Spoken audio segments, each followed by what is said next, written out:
This content was created purely for entertainment and informational purposes. The creators of this vlog do not endorse drinking and driving, debauchery, underage drinking, public intoxication, speeding, street racing or any other form of delinquency. I'm just a guy, with a drink, talking about cars. Please don't take this too seriously.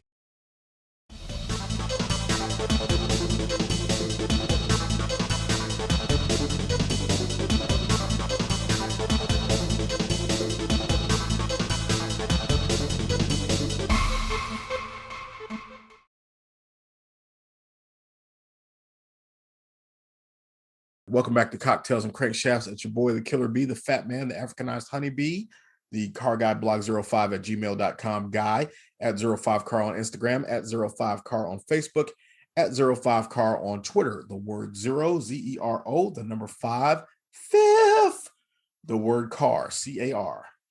With me, as always, is my fabulous co-host, May Flowers. What up, May? What up? So as we tape this, it is July 3rd, and I'm a working man. I just completed my first week back in the workforce. It was interesting, to say the least. Hey, got me working day and night. Yeah, exactly. And yeah, well, let's just say it'll be August before I get a paycheck, but that's okay. That's fine. It'll be the end of August before I get a real paycheck. But I had that last check from that consulting gig I had show up. So that's a little bit of pocket change at least. Boom. I mean, it's not like I'm hurting for money. I sold a house and I got a severance package. So I still have plenty of cash laying around, but that's not the point. I like exactly. income. Cash is different from income. I like income. So today we're going to talk about the Yamaha OX99-11. A car that should have been the ultimate iteration of the concept of Formula One car for the street, and instead is a sort of a footnote of a trivia question or something. It looks like a footnote. It is quite an odd looking vehicle. I actually like the way it looks because it is. I mean, it really is meant to be the Formula One for the street concept, even down to the fighter bubble canopy and the legit Formula One engine behind the cockpit and the weird aerodynamics. It almost looks like a Group C car and a Formula One car had a baby. But let's back up a little bit. So Yamaha, of course, Yamaha is a huge Japanese conglomerate. And people think of Yamaha as a motorcycle company, but the reality a keyboard is, company. Well, the reality is the part of Yamaha that makes keyboards is a separate part of Yamaha than the company that makes Yamaha Motors, which is a wholly owned, or not a wholly owned, but like a 90% owned conglomerate of the Yamaha that makes electronic keyboards. So Yamaha products: motorcycles, scooters, motorized bicycles, boats, sailboats, personal watercraft, swimming pools, utility boats, fishing boats, outboard motors, four-wheel ATVs, recreational off-road vehicles, go-kart engines, golf carts, multi-purpose engines, electrical generators, water pumps, snowmobiles, small snow throwers, automobile engines, surface mounters, intelligent machinery, industrial use unmanned helicopters, electrical power units for wheelchairs and helmets. They are also involved in the sale of various products and the development of tourist businesses and the management of leisure and recreational facilities and related services. Big company. Huge. I did not know they made swimming pools. But it's that car motor part that's important. So Yamaha was responsible for making engines for a number of famous automobiles for Toyota and Ford. And in the 80s and 90s, they supplied racing engines to various racing teams. And they made a run at Formula One with the Zach Speed team, which is out of Germany. Now, Zach Speed had previously been, they had used a 4-cylinder turbocharged engine. And then when the turbo regulations went away in the late 80s, they needed to switch to a normally aspirated engine. Yamaha was just coming out of like Formula 3000 and had an engine, and so they were going to hop up a level and join the Formula One circus. And they did that with I think they had a previous engine that was a OX88 or something like that. There's a whole series of OX engines,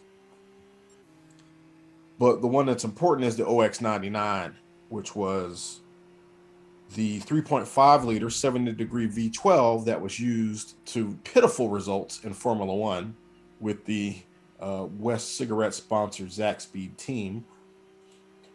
But they decided that they were going to put that engine in a street car and build like an ultimate supercar, the ultimate iteration of the F1. You know, the thing that Gordon Murray used to talk about with McLaren, the F1 for the street.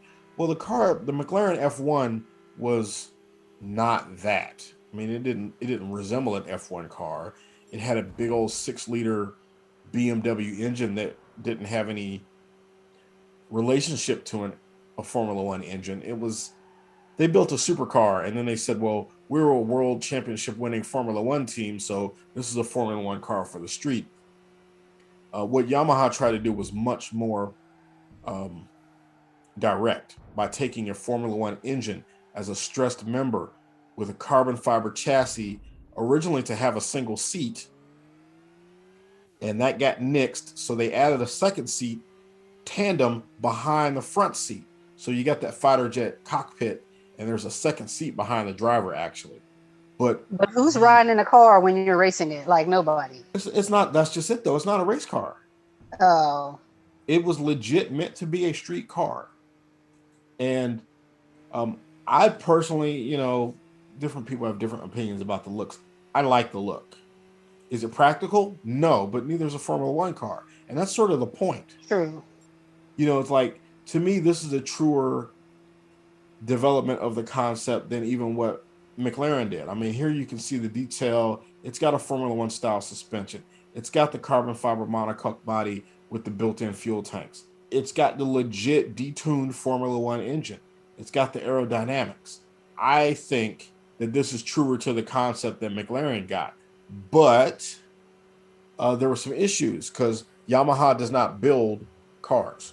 And they partnered with some organizations in Europe to develop and build the car for them. The outfit in Germany, I think they had to part ways with. The outfit in the United Kingdom, which had the expertise in the carbon fiber, because that's where a lot of Formula One race teams do all their structural stuff and their brakes and their engines. And the United Kingdom is a hotbed of racing activity, but what had happened was as they developed this car and they started doing pricing projections, it was going to run somewhere between 800,000 to over $1 million, and they were like, we can't sell that. There's no customer for a car that costs that much, which is ironic because the McLaren F1 was selling for roughly $1 million, but that's neither here nor there. Right. Japanese people tend to be much more practical in that regard, and they pulled the plug on the project. So there were like 3 prototypes built, a black one, a red one, and a green one. They were runners. There is video of the cars being driven around. And, you know, honestly, price no object, I would own one. You know, when you get that FU money. Yeah. So the engine, so this was during the era when Formula One engines were 3.5 liter normally aspirated. The engine was not competitive. It was down on horsepower. So the problem was if they turned it up to make competitive horsepower, it broke. Now for the street car, they detuned it quite a bit anyway. But it still had like 400 horsepower. So that would have been pretty good. And the car was projected to weigh about 2,500 pounds. So it would have been brisk. It wouldn't have been, well, nobody knows because I don't know that they ever did any actual performance testing to figure out what its acceleration rate was and, you know, what its top speed was because they just built the 3 prototypes and I don't know that they ever did a full suite of tests on them. Right. And if they did, you know, probably before it would have been released to production. They would have tuned it and refined it a little bit, but whatever. To me, it's just, I mean, what do you think? You're looking at it. Yeah, I mean, it just looks fun. I mean, it's just kind of funny looking, if nothing else. Yeah, but funny looking in a very race car and purposeful kind of way. It does. I mean, and for those kind of cars, it's not necessarily about the aesthetic, other than looking quote unquote futuristic and unique. Right, And that it falls into. Also, to me, I thought it gave not only race car but fighter jet vibes. Because I don't have a photo of the interior right here handy, but the cockpit interior was very airplane. Yeah, it's definitely it's definitely giving you airplane vibes. The whole big cockpit, which is funny because that is the opinion I get when people talk about why they love Teslas. It's you get in and you got the big fat screen and it looks like an airplane. I'm like, oh, okay, sure, you're into that, you know. Oh yeah, that definitely looks like an airplane. Yeah, I love the gauges. I love the gauge cluster and the I mean, it is kind of. I mean, it's kind of cool. The 3-tuning fork Yamaha logo and the little shifter right there on the side. I would rock this. I'm sorry, I would. I would drive it at least one time for fun. Right. I mean, it does kind of look cool. You know, it's unfortunate, and I call this one of the greatest ideas to never get off the ground, because it was legit. Could they have brought it in at a reasonable price? Like, let's say this thing was available at 250 or 300,000. I think they would have sold as many of them as they could build. Yeah. Honestly. Or even if they got one or two out and they did sell it for the 800 or a million, they made the prototype, so somebody might have bought it. Some people who've got that kind of money, they just like to have stuff to say that they have things that other people don't have. Well, I think somebody would have bought at least one. So the other piece of that puzzle is that was right when the yen was going in the toilet. And so, that might have been the saving face deal where they said, well, it's too expensive, no one will buy it, when really it was, we don't have any money to develop it. Right. We don't have a market. No, we don't have the money. And I'm not going to pretend like I know enough about Japanese culture to talk about saving face and all that stuff, even though I just did. Well, I mean, it's kind of true though. They didn't want to bring shame. Right. But that's a very Western thing. It's like, oh, well, we have elected to discontinue development of this vehicle until such time as we think the market is ready for it. When the reality is the boss told you to quit playing with your science project because it was too expensive. Pretty much. We're going to divert those funds to something that we actually know is going to sell. Yes. Thanks. Close up shop. But again, Yamaha, very successful engine. Engine for the Toyota 2000 GT. They did work on the Lexus LFA engine, Ford Taurus SHO, both the V6 version and the V8 version. Power boats, racing cars, motors. Yamaha is good at making engines, except for whatever reason. Well, no, I know why their Formula One engine failed. Development. Honda spent gajillions of dollars making their RE V6 work good. Right. Yamaha never had the opportunity to spend that amount of money making the OX99 into a viable engine for Formula One use. I mean, it lasted a few seasons, but it never did well. And Yamaha Motors doesn't have the deep pockets that Honda had at the time, where they could just keep dumping money into development, because Honda looked at it as a training ground for their engineers, more so than a marketing exercise. That makes sense. Yes, they looked at racing as an engineering school primarily, and then marketing exercise secondarily, because you can talk about Formula One all you want. That's not helping you sell Honda Civics. Not for most folks. No. Because I used to clown about that. I was like, Honda makes possibly the greatest engines on earth, but you couldn't pay me money to buy one of their cars. Oh, I used to want a Honda Civic so bad. So boring and pedestrian. I mean, they are, but I used to want one. The NSX is the only Honda that I ever had any inkling towards.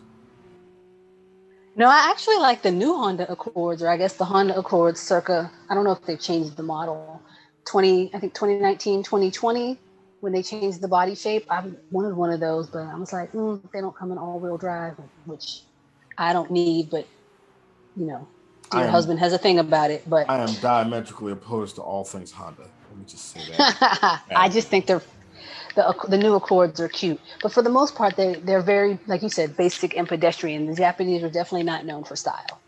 So that was the story of the Yamaha OX99 and my basic opinions on the car and its subsequent demise. I miss it. I bought a die cast. Well, it's not even a die cast. Technically, it's a resin model, so it's plastic. But I bought one just so I can have a pretty paperweight or part of my collection, really. But yeah, if I can't have it in real life, I'll have it in 1/18 scale. There you go. There it is. So, as always, thank you for listening to my content. And if you like what we're doing, like, share, and subscribe. Tell your friends, tell your family. I need to get my subscriber count up.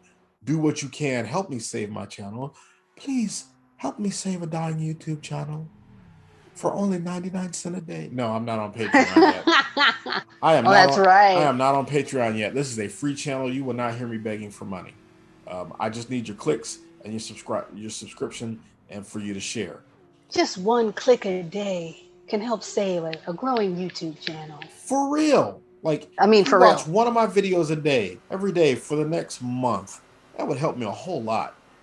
Anyway, we're going to go. We'll be back with you real soon. Thanks for listening.